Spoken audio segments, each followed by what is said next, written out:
but he's a good man. He taught me a lot, taught me to be a man, taught me to work hard, and I appreciate my dad.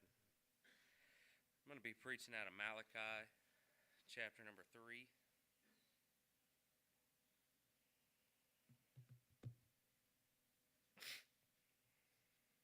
Malachi, chapter number 3. Verses 16 and 17. It says, Then they that feared the Lord spake often one of another, and the Lord hearkened and heard it, and a book of remembrance was written before him for them that feared the Lord, and that thought upon his name. And they shall be mine, saith the Lord of hosts. In that day, when I make up my jewels, I will spare them, as a man spareth his own son that serveth him. Then shall ye return and discern between the righteous and the wicked, between him that serveth God and him that serveth him not. And I read 18, but just carried it through the end of the chapter. But I just wanted to preach on that verse number 17, and he says, And they shall be mine, saith the Lord of hosts, in that day when I make up my jewels, and I will spare them, as a man spareth his own son that serveth him. And when we read that, and you think of jewels, the first jewel that comes to my mind is a diamond. That's the most, as far as I know, that's the most expensive jewel that is on planet Earth that God put on here. The diamond. These are just some definitions off of the internet. I figured I would save everybody from my country definitions and would get the real McCoy. It says, diamond is the hardest naturally occurring mineral on the earth, and most natural diamonds are formed from 90 to 120 miles beneath the earth's surface under extreme heat and pressure. And then this is how they're formed. It's carbon that's underneath the earth, and there's extreme heat and pressure. It's 2,000 Fahrenheit and more than 700,000 psi of force that turns a carbon atom into a crystal structure. And it takes them thousands of years to develop. And they're brought upward because they're formed to get that much force and that heat. They're formed 90 to 120 miles below. Well, we don't have any mines that go that low. So what it is it's volcanic eruptions that bring them up, and it's through formations called kimberlite pipes, and they bring them up close enough to the surface to where we can mine them. And when we think of a diamond, we think of is it Crocker Jewelers? Is that the one that up there on Richmond Road? That's what everybody, when you think of a diamond, you think of a big, pretty stone that's just real shiny, and it's cut absolutely perfect. But when those guys are mining these diamonds, that's not at all what those diamonds look like. They're rough, and they've got jagged edges on them, and they don't look like anything at all. If you held one and then you held just a piece of like a clouded crystal rock next to it, they would look almost the same. And one is absolutely worthless, and one is almost priceless, depending on the size. But they don't look like anything at all. And diamonds, obviously, they're found in very undesirable places. You have to dig a hole. There's some mines that are 6,000 feet. They call it open mining, and basically they dig down, and as they dig down, they dig wide. And sometimes they dig. It's crazy to hear, but 6,000 foot they'll dig a hole. There's no telling how wide that is, but it's big enough that they drive massive dump trucks down there and load material up and drive it all the way back up to the top and process it. And they may process 500-600 tons of rock to get a carat of a diamond. It's a lot of work, and it's a lot of effort and energy, and it's places you don't want to be. I mean, I'm sure we've all heard of, blood diamonds, and that's where it's either child labor or it's slave labor that have been forced in these mines in Africa, because that's where a lot of these diamonds come from, is in that continent. And a lot of the people that are working and getting those diamonds, they don't want to be there, but they're either forced because their family's being held hostage, or they'll just be killed if they don't show up for work that day, or their family will be killed, whatever it may be. These diamonds are not, you're not walking through a park and you find this diamond, or you don't get a box shipped to you in the mail and you open it up and here's 10 diamonds to start cutting on. There's a process to go through to get these diamonds, just to get them, and then it's still an ugly rock. There's no beauty to it at all. And how many times are we going throughout our day or whatever, and we see what some people would call an undesirable?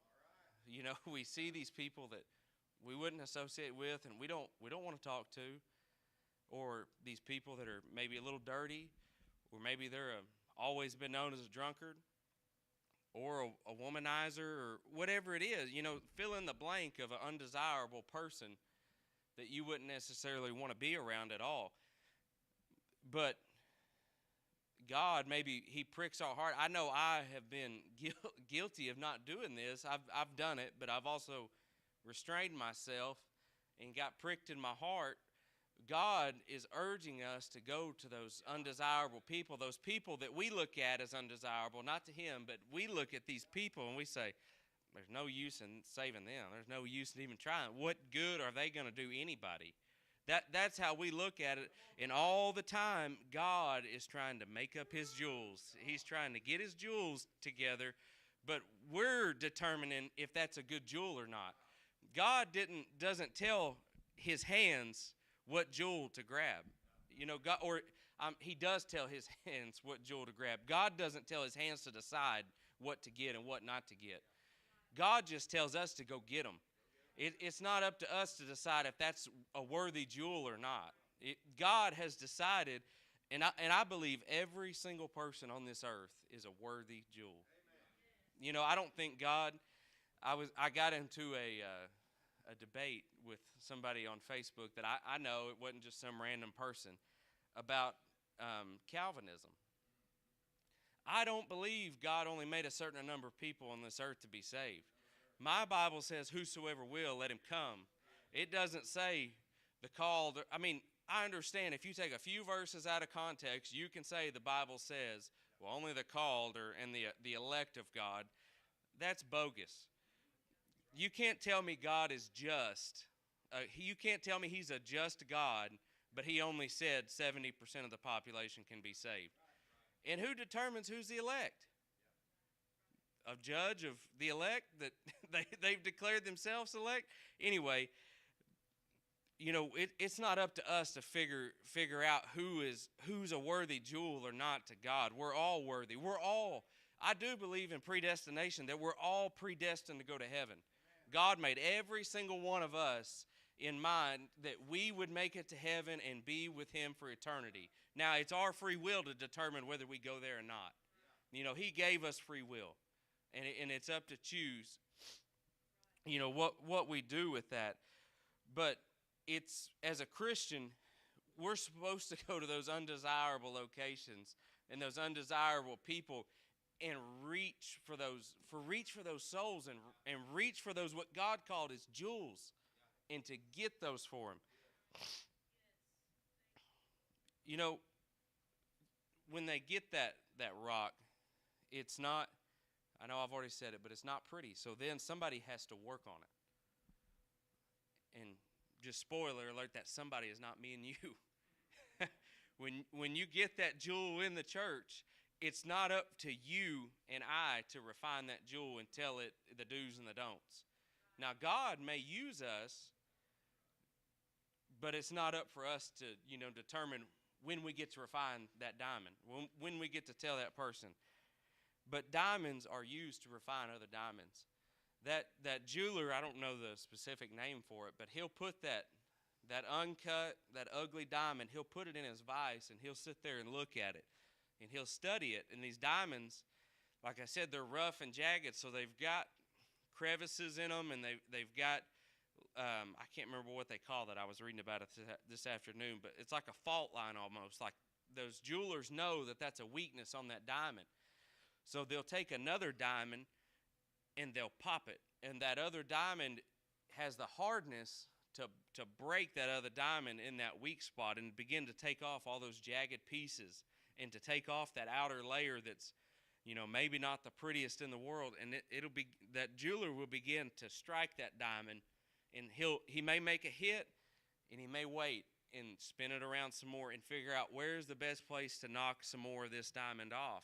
And then and these are little, so he's looking at it with a microscope. He's real up close.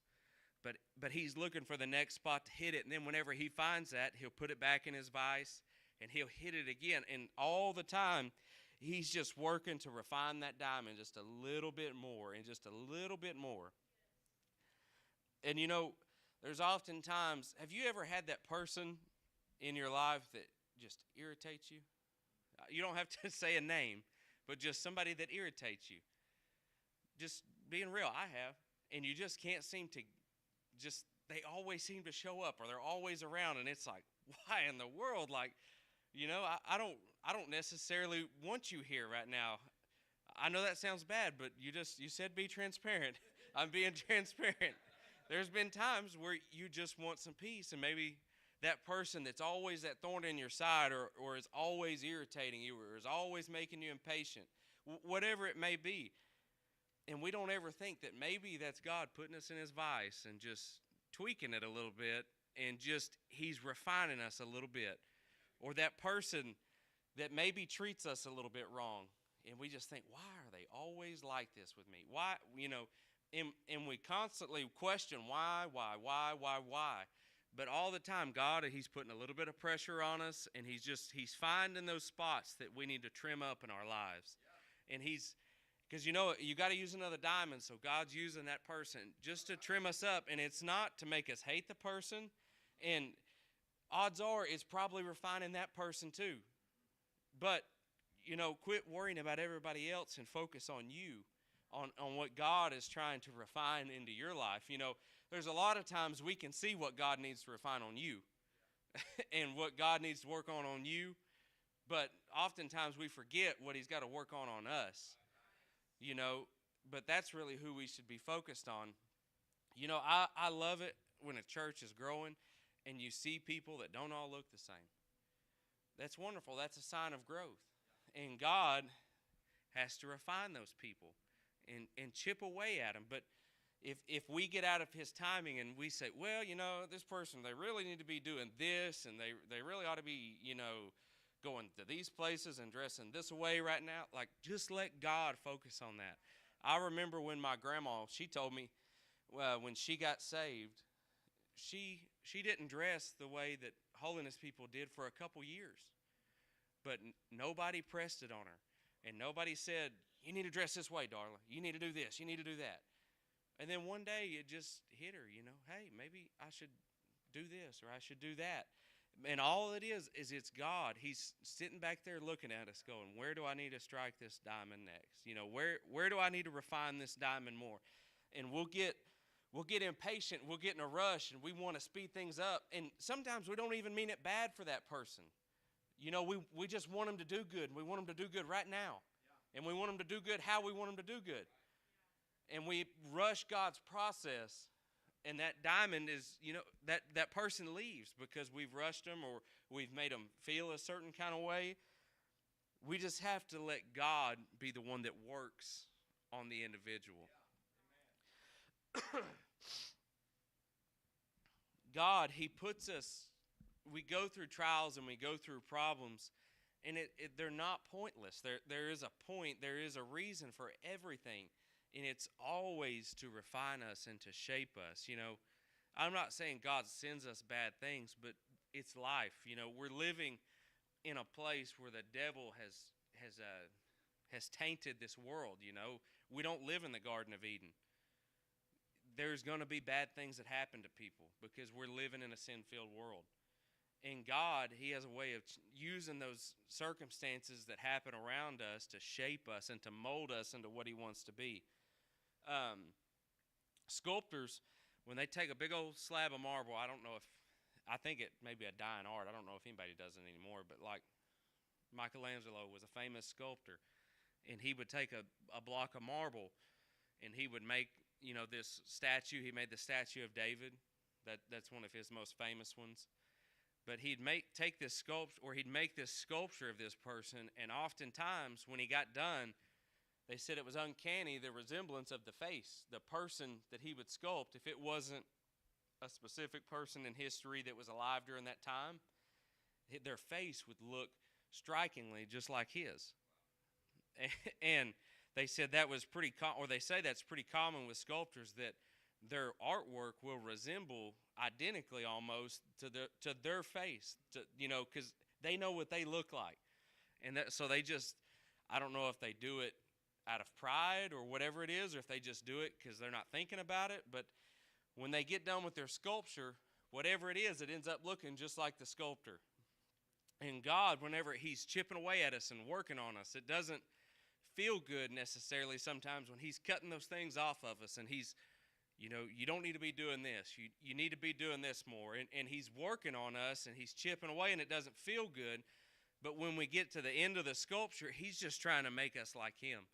And when people see those statues, they think of the sculptor because it looks a ton like the person that did it. And when people see us, I want them to see Christ through me. I want them to see the one that's working on me. I want his face. I want people to see him on me. So, but unlike that piece of marble, we don't have to let God work on us. That marble's there. It's not gonna move. But if we don't want it, we can back off, and God, again, we have free will. We can run the other way if we want to.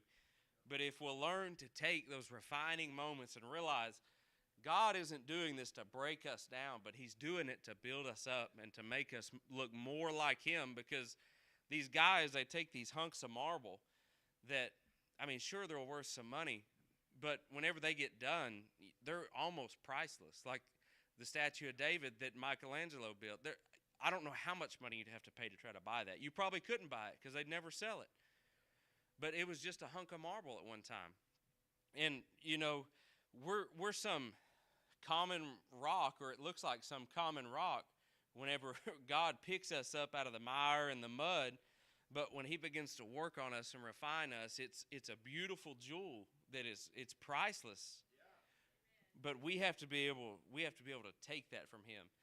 And again, when we see these diamonds before they're cut, I looked up pictures of them, and it's just a brownish, kind of clearish looking rock that's not pretty. But the jeweler, he sees that and he goes, oh, I can get a diamond that's this size and this many carats, and I don't know a lot about diamonds, but they can see something ugly like that and picture immediately what that can be, and how much that'll be worth. And it's just amazing how they'll do that. And Michelangelo, he was walking through where all this marble was, and they were in a castaway part that everyone had thrown out. This marble was bad and this one was bad. And he walked by a slab that had been thrown out, and he said, what's the problem with that one? And they said, well, you don't see that big crack running down it? And he said, no, I see an angel right there. And he went and took it and carved an angel out of that hunk of marble.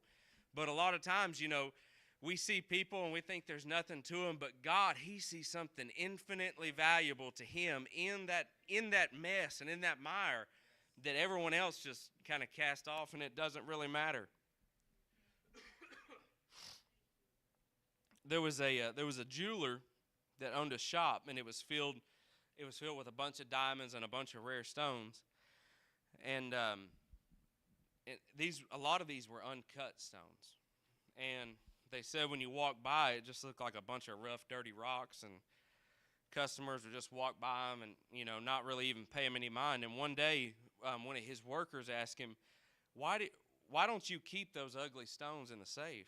He said, they don't look valuable at all. And the jeweler smiled, and he said, it's because I know exactly what they are. He said, and they may not look like much, but when somebody purchases one, I shape it into what they want and into what it can be, and I maximize the value of it. Well, he also noticed that jeweler, he kept a detailed record of every stone that he owned and every stone he ever worked on, and every creation he made from it, and what he paid for it, and where he got it from. And there wasn't a single stone in that store that wasn't written down on that piece of paper. And it's in the same way, to us Christians, to the world, we look ordinary. We're not valuable. And maybe, in man's eyes, we're not, I guess. We're just another person. But God, he doesn't, whenever he sees us, he doesn't see some ordinary stone that's not worth anything. He sees something priceless in us. He said it right there. He says, when I make up my jewels, when he gets his jewels and he collects his jewels, he sees something infinitely and priceless. God, and it talks about right there, it says, and them that feared the Lord and spake often to one another, and the Lord hearkened and heard it, and a book of remembrance was written before them that feared the Lord and that thought upon his name. Every prayer we've prayed, every sacrifice we've made, every time we've fasted, every time we witness, God notices it, and he keeps a record of it. And God, the devil will tell us we're not worth anything. He will. He'll tell us that we're just ordinary and we're a nothing and a nobody. But if you could see yourself through God's eyes, you are a priceless possession to him. There is nothing in this world more valuable to God than your eternal soul. But the devil would have us believe that we're a nothing and a nobody. But God sees us as one of his priceless jewels. And he sees enough in us that he writes us down, and he keeps a record of remembrance of us. And that can go the other way too. So just remember that, because right before that, he wrote a book of remembrance on the people that were, they were talking. Let's see. It said, "Ye have said it's vain to serve God, and what does it profit that we have kept his ordinance?" I guess it doesn't say he wrote a book of remembrance. Well, thank the Lord. But we sometimes get so focused on, man's approval, or what man thinks of us, or what does my brother or brother so and so think of us. Even church people, we want the pastor to love us, or we want him to think we're some great Christian, or we want all these preachers at camp meeting to know that we're a great preacher and a great man of God, and that they'll preach us. We seek that instead of seeking the Lord's approval. And that stuff is all vanity, and it's all pride. And it's not bad to want to be a good person. It's not bad to want to be a good preacher. But if that's what we're seeking, we're thrown off course. Our compass isn't pointing in the right spot. But it's when we get focused on him that's when everything starts to jive for us.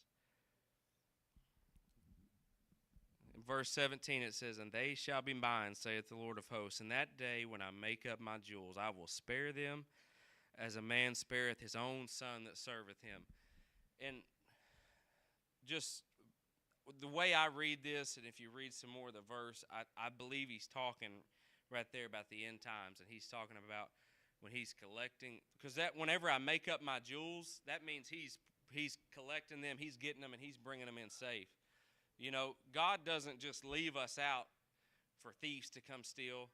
The devil, he can't steal us from God's grips. He can't. Now, we can allow ourselves to go away from him, but when God has us, the devil has no power over him. And if you think the devil can steal you from God, your theology is a little wrong. It is. God has broke the snare of the fowler. The devil has no power over him. And in fact, if you read there a little further, it says, "And ye shall tread down the wicked, for they shall be ashes under the soles of your feet. In that day I shall do this, saith the Lord of hosts." But if somebody could come to the piano, I'm about done. But I was reading this weekend, and it's just, Brother Jeff asked me to preach. It was just what I had my thoughts on, that just to be realized that, or just to recognize and to realize that you're a precious jewel in God's eyes, and that You know, you may feel like a nothing and a nobody, and you may look at yourself like I'm just ordinary. But you know, you have to learn to look at yourself through heavenly eyes, and realize that you are precious to God, and to realize that homeless person that's walking the street that nobody will talk to or nobody will encourage them, that is a precious jewel to God. Now, it may still be a little dirty, may not have any edges knocked off of it, and it may have mud rubbed on it, and it may have some cigarette ash on it, you know, but that is a precious, priceless gift to God. And sometimes, you know, we can turn our noses up at those people and think, I don't want to be around them. I don't want to do nothing for them. But how quickly that could be one of us if we wasn't in this house. If, you know, or like what Lincoln said, Brother Lincoln said, you know, he was grateful to grow up in a house that loved the Lord. You know, some of these people that we're so quick to turn our nose up at, they didn't get the same advantage that you and I got. They didn't get the same teaching. They wasn't brought up the same way. But yet, we'll turn our noses up at them. But all the while, it is a precious, priceless gift to God. So let's all just come, find us a place to pray, and just think on these things.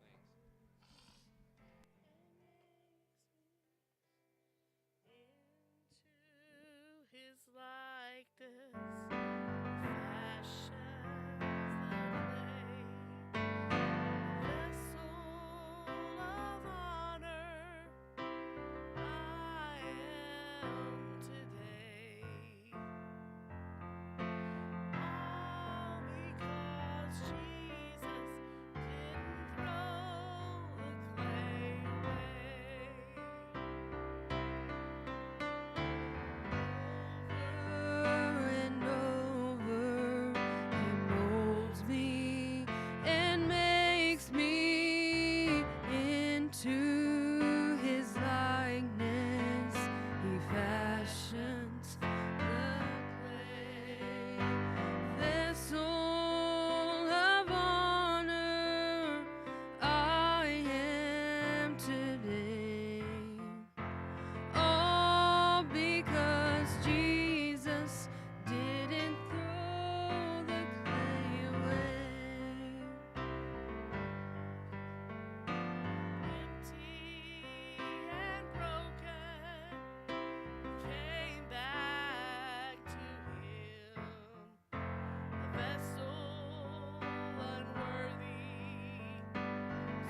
pressure. I don't know where Silas is now, but we had that conversation.